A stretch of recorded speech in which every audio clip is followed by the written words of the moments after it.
Elina and Sanna. Great to have you here on this topic, which is not new, but is getting more attention, so much so that we obviously had a special issue, which is, your article is the first one to be published in it.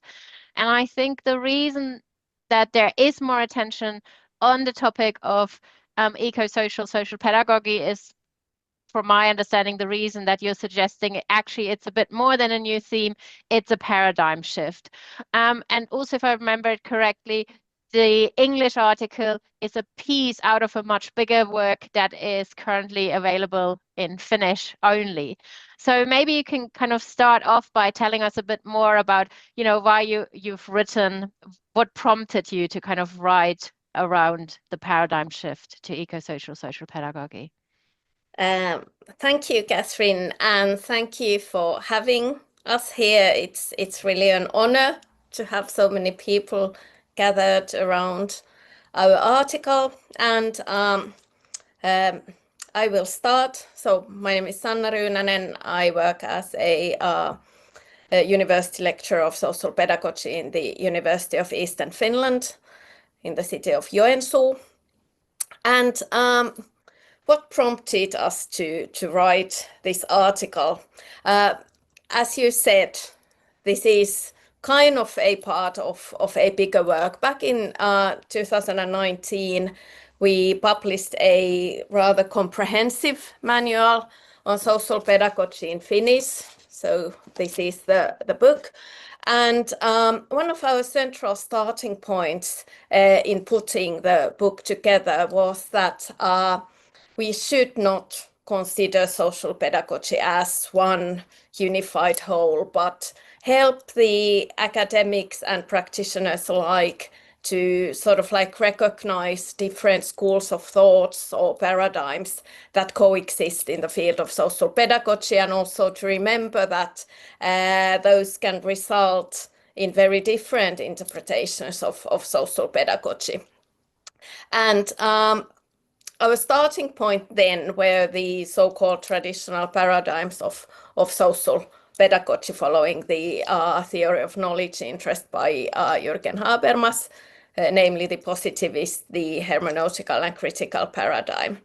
But already back then, when we were writing the book around 2017-18, we were discussing actually quite a bit that we should somehow include also eco-social perspectives in the book, and we were pondering quite a bit on how to best do it.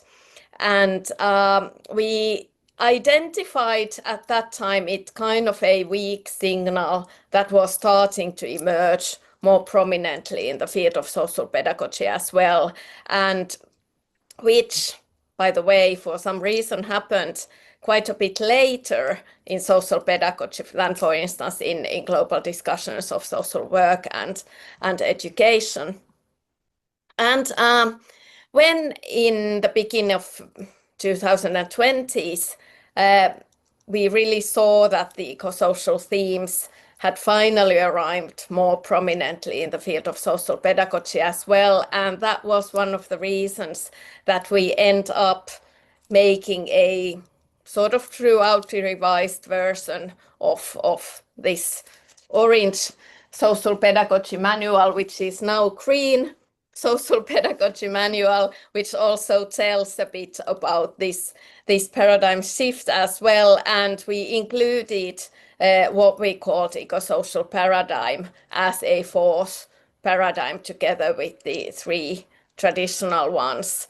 And we also wrote the sort of like eco-social themes as kind of a cross-cutting themes of the book.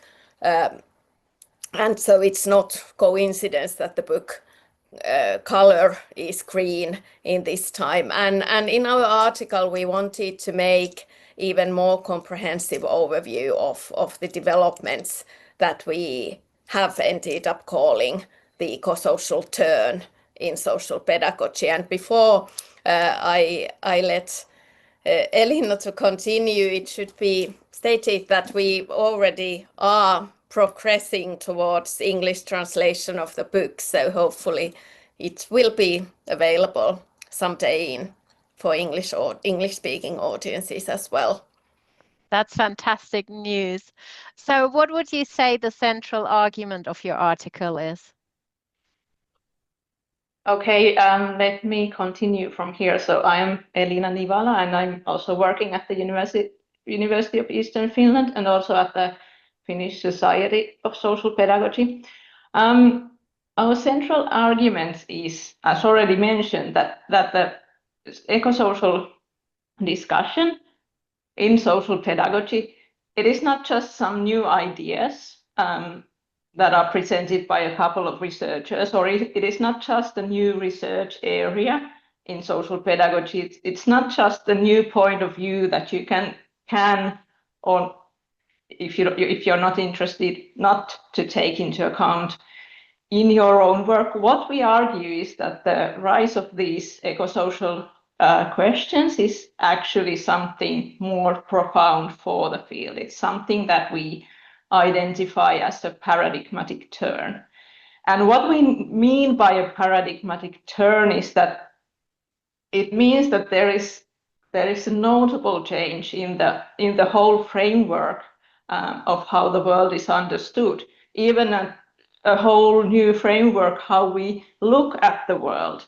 And this kind of a change, it causes a redirection in how we understand things around us, how we approach, how we interpret phenomena around us, both in research but also in practice, not just in research.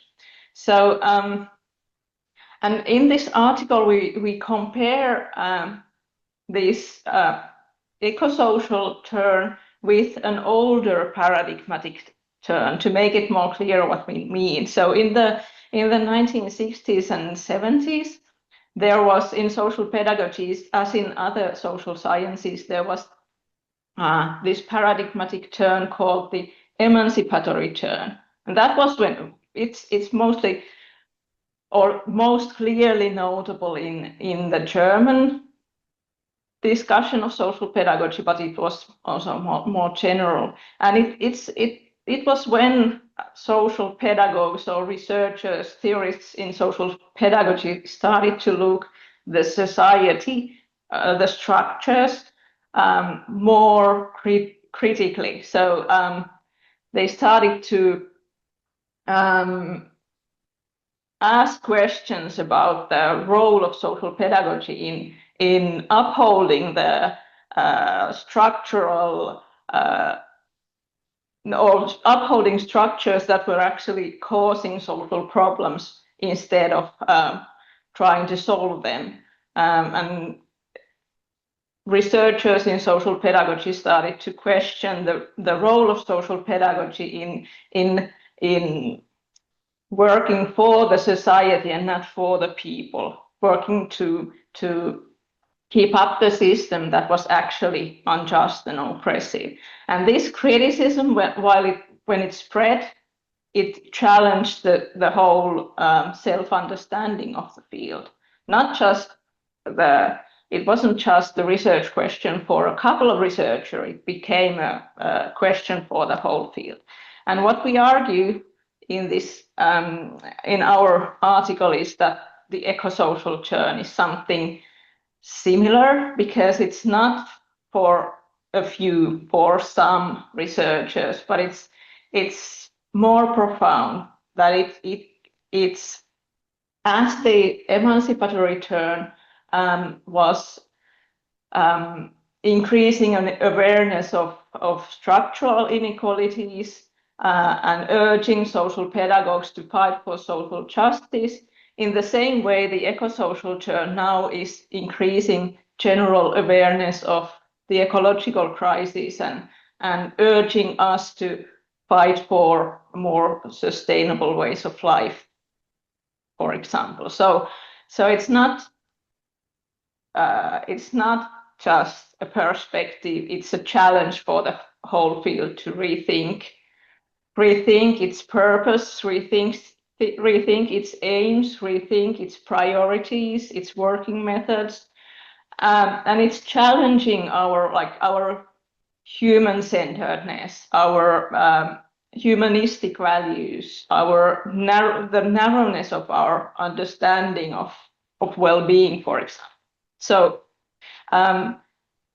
yeah, that is our main argument, that there's a challenge for the whole field to think about this. Yeah, and as we write in the article, that the way we use the concept paradigm does not refer to the Kuhnian sense of the sort of like total shift from one way of thinking to another, but rather we understand the paradigms in social pedagogy as sort of like coexisting schools of thoughts or orientations.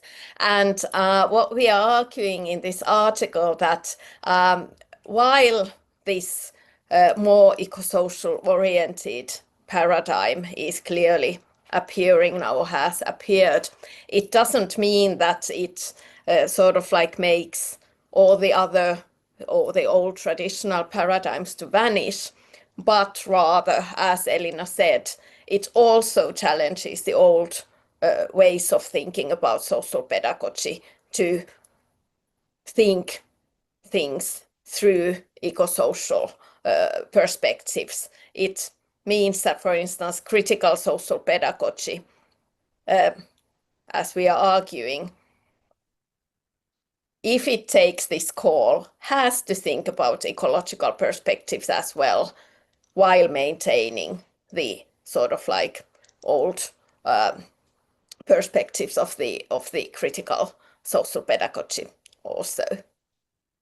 It's really interesting. So since I've been kind of started to reading around it and, planetary social pedagogy, it's really, it made me aware that there's something beyond human-centeredness that social pedagogy can and probably should focus on, which is, I think, where your article fits right in.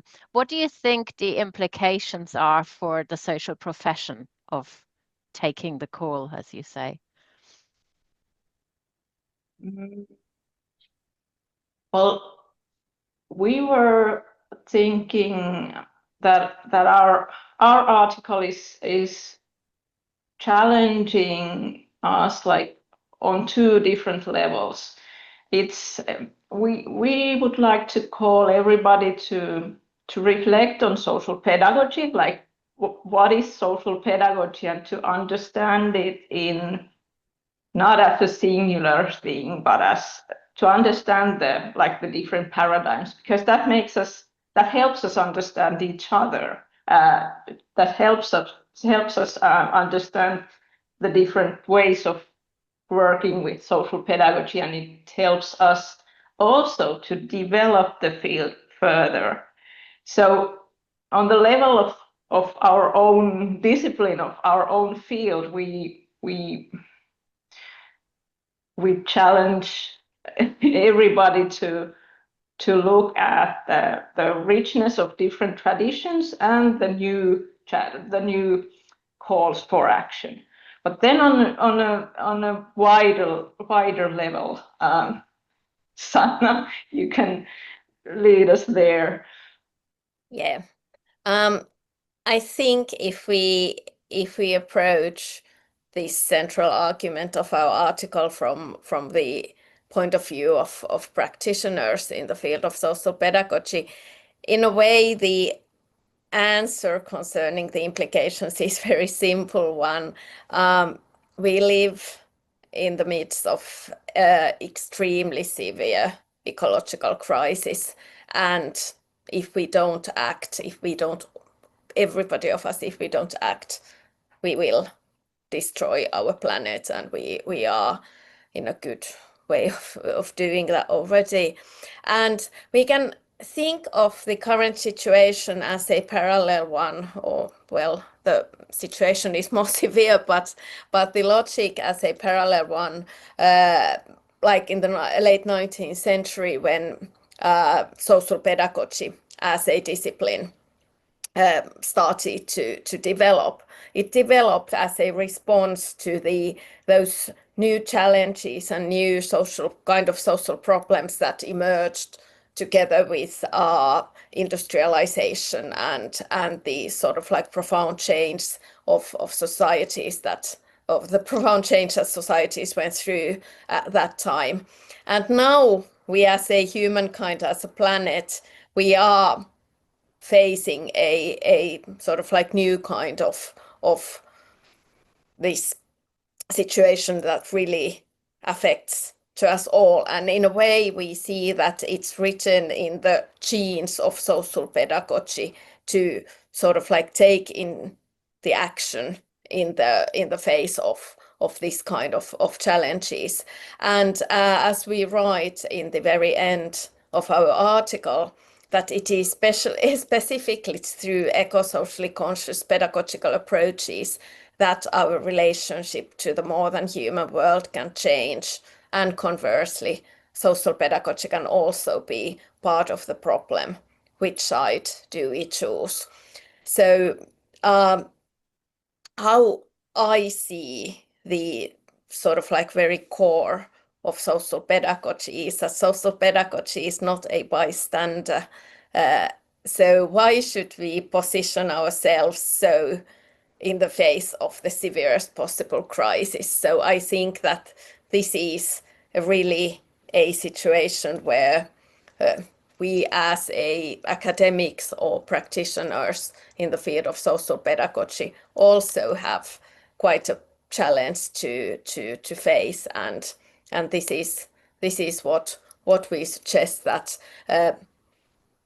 together with the sort of like the human-centered working methods and approaches that are social pedagogy that have developed in the field of social pedagogy, we now have this sort of like challenge to start thinking also the more than human world in a more sort of like comprehensive and systematic way.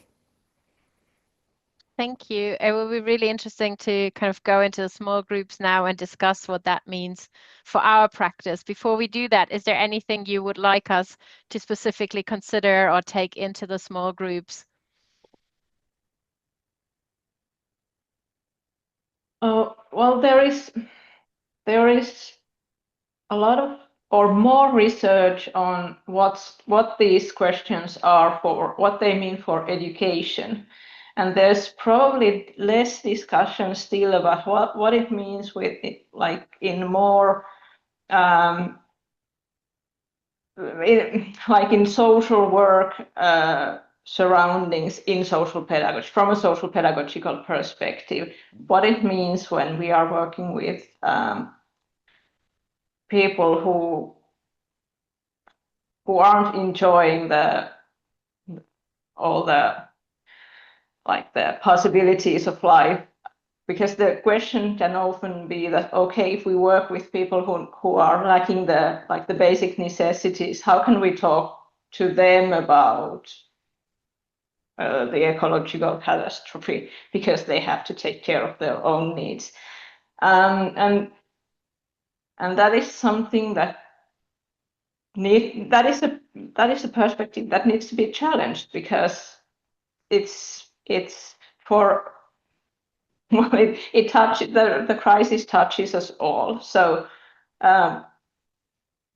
it's actually a misunderstanding to think that people first need to take care of the basic needs and then to feel like more like to feel meaningful, to do something meaningful in their lives. It can actually be for someone struggling with basic necessities, it can also be meaningful to think that we are working for the better future together. So it's to challenge the expectation that this is for better well of people. That it's a luxury to be able to think ecologically, and that this is it's a challenge that I want to Yeah.